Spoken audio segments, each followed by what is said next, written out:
Do you want to know how much our lunch costs in Sumatra? Or how much you'd spend to stay in a guest house with views like this?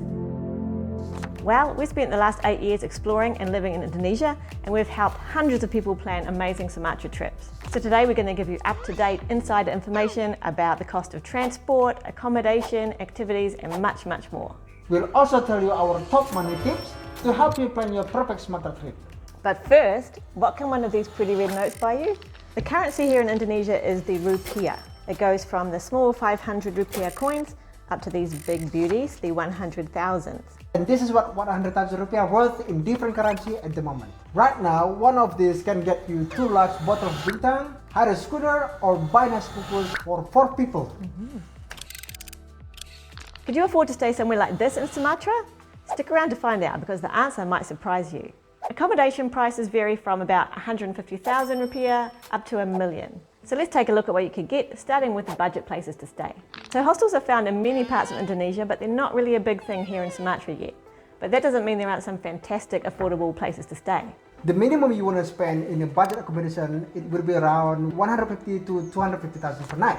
In most places, it will get you a private room with a private bathroom, but at a lower price, you might get a shared bathroom. There are actually a few places on booking platforms with lower prices, but honestly, we would not recommend staying in these. They often have fake reviews and they're not the nicest of places to stay in. The choice is yours, but keep in mind that if you do pay less than maybe 100,000 a night, you're really going to get what you pay for. If you have a slightly higher budget, between 250 to 350 a night, you're getting some pretty nice rooms at pretty cozy guest houses. Here in Lake Toba, that often includes lakeside accommodations, or if you're staying in a jungle village, you might even get jungle views and riverside rooms for that price. If your budget can stretch to 500 to 700 a night, you're getting into some pretty fancy places. And if you can stretch it to 1 million, you're getting into pampering, fancy rooms, massages, buffet breakfast kind of style. Do you want to stay at a 5-star hotel? In Medan, it will cost you about 1 to 2 million, but here in Lake Toba, it will cost you about 2 million a night. So that beautiful place we showed you a minute ago is right here in Lake Toba, and rooms start at about 450,000 per night. Can you eat well in Indonesia for less than $10 a day? Most definitely you can, but it does depend where and what you eat. Our daily food budget is around 100,000 rupiah for the 2 of us, and that's a mixture of Indonesian and Western food. So let's talk about your food budget. We'll start with the truly local food, things like nasi campur and nasi bungkus that you get from the small local warungs. In most parts of Indonesia, these delicious dishes will cost you between 20 and 25,000, and they include a mixture of vegetables, rice, egg, and sometimes meat. So if you eat those for breakfast, lunch and dinner, you're definitely going to stay below 100,000 per day. The next level covers the slightly more expensive local dishes like gado-gado, nasi goreng or curry.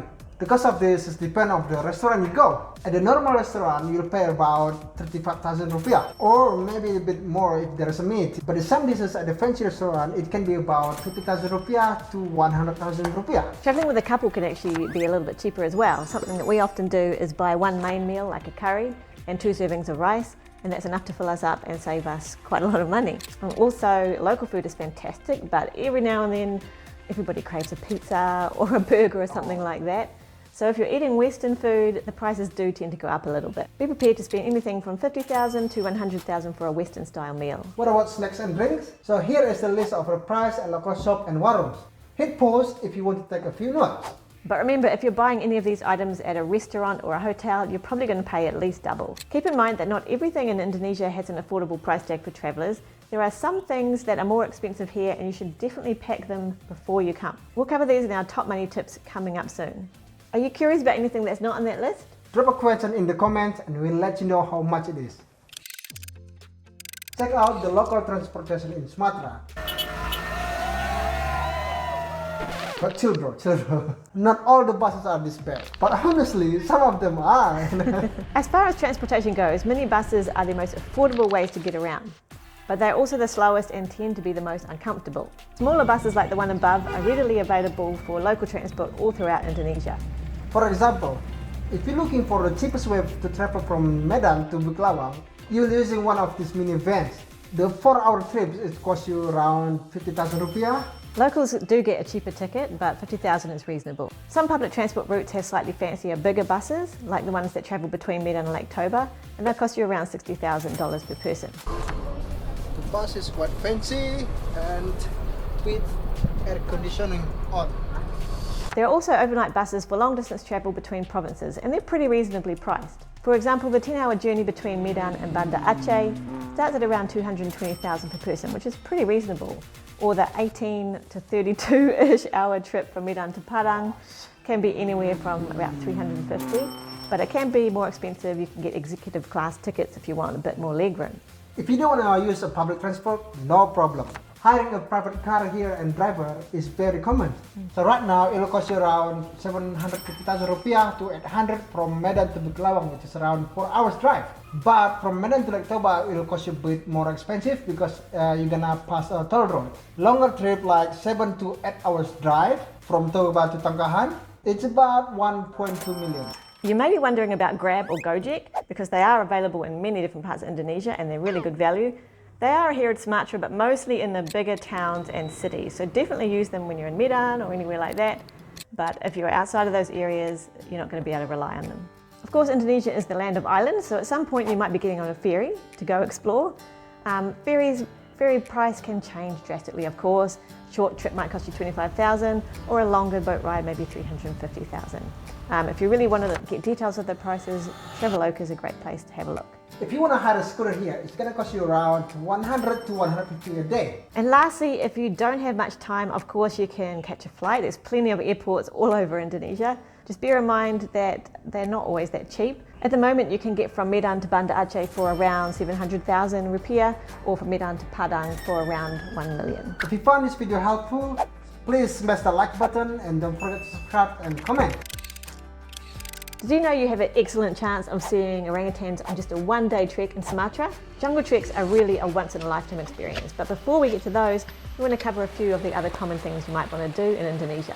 Luckily, there are plenty of free and affordable things that you can see and do. There are cool museums, historical sites, cultural events, and of course, waterfalls and scenery and amazing things to see. So if you're going to a well-known natural attraction, like for example the Piso waterfall near Brastagi, or restored Batak village here in Lake Toba, you're going to pay around 20 to 30,000 for an entry fee, which is really reasonable, I think. And sometimes you might be charged for parking as well, which will usually be under 10,000. Even the lavish Maimun Palace in Medan only costs 35,000 to enter, so things are pretty reasonable. So, back to the trekking. Most people go to see orangutan in Gunung Leuser National Park. The prices for the treks are set by the Indonesian Guide Association to ensure fair price for the local staff. Here are the current prices, which is set in euros. These prices include the entry fee into the national park, meals, rafting, and guide or porters. Wow. Many people are also interested in visiting and living with the Mentawai tribes off the coast of West Sumatra. For reference, a 3-day, 2-night Mentawai tour starts at around 3.8 million rupiah per person, not including the ferry to get there. Okay, I am terrible at bargaining. As a solo traveller, I used to wander around markets and end up leaving empty-handed or leaving with things I didn't really want that cost way too much anyway. And the reason this happened is because I didn't really know the right prices that I should be bargaining for, and we can't let that happen to you. Good decent. First lady charged 15,000, it's $1.50 for one. And this lady charged 5,000. I could have got 6 at the first one, so it's fine. So here are some of the basic prices you should look for common souvenir items here in Indonesia. T-shirt, it will cost you around 70 to 100,000 rupiah. Sarungs, it will cost you about 60 to 70, something like that. Hand-woven sarungs or ulos, it will cost you around 300,000 rupiah. It's depending on the intricacy. Bracelet, it will cost you from 5,000 to 10,000 rupiah. And bear in mind that if you're buying handmade things like beautifully carved statues, or there's sarongs that take days to make, be prepared to pay a little more for the work that's done. Do you want to know one of the biggest money mistakes we ever made traveling Indonesia? It's definitely the time that I left our bags on the shore of a deserted beach and went for a quick swim. We came back and my bag was gone with all my money, every credit card I had, and my phone as well. Long story short, we came back to that beach 3 days later, and in the bushes we found my bag open with the money, the credit cards and phones scattered there, and some half-eaten Imodium tablets as well. Moral of the story, just because you don't see a monkey doesn't mean there is no monkey. And the second moral of the story is our first tip. Don't always carry everything with you. Leave a spare credit card stashed away back at your hotel or some spare cash as well, just in case there's some monkeys around. Second tip, try to have some smaller notes with you wherever you go. Sometimes smaller shops won't have change for these bigger notes, and often you might find yourself receiving change in the form of lollies. It's spicy. Unfortunately, you can't use these same lollies to pay for things, which I think is really unfair. So always have some smaller notes with you if possible. My next lesson that I learned as a rookie traveller was not to let anyone take my bags to put them on a boat or something without permission. Back then I kind of assumed everyone was just being friendly and helping me out because they were kind, but there are people that will take your bag, put it on the boat and then demand a tip. So of course, feel free if you want help to ask them and pay them a tip, but don't let anyone touch them without your permission. The next tip is what we talked about earlier, is that some things are more expensive here than they would be back home. So there's a couple of things you should bring with you. And these are sunblock, feminine hygiene products, and if you use any like name brand skincare or hair care, bring it along with you. So of course money is important, but there's much more to think about when planning a trip than just your budget. For example, do you know what SIM card you need to get here? Do you know what kind of clothing you need to wear? Cultural differences you should be aware of? These are all must-know details for travel to Indonesia, so make sure you watch our top Sumatra travel tips so you're prepared. Alright guys, I hope you like this video. Happy trip planning and See you in Sumatra!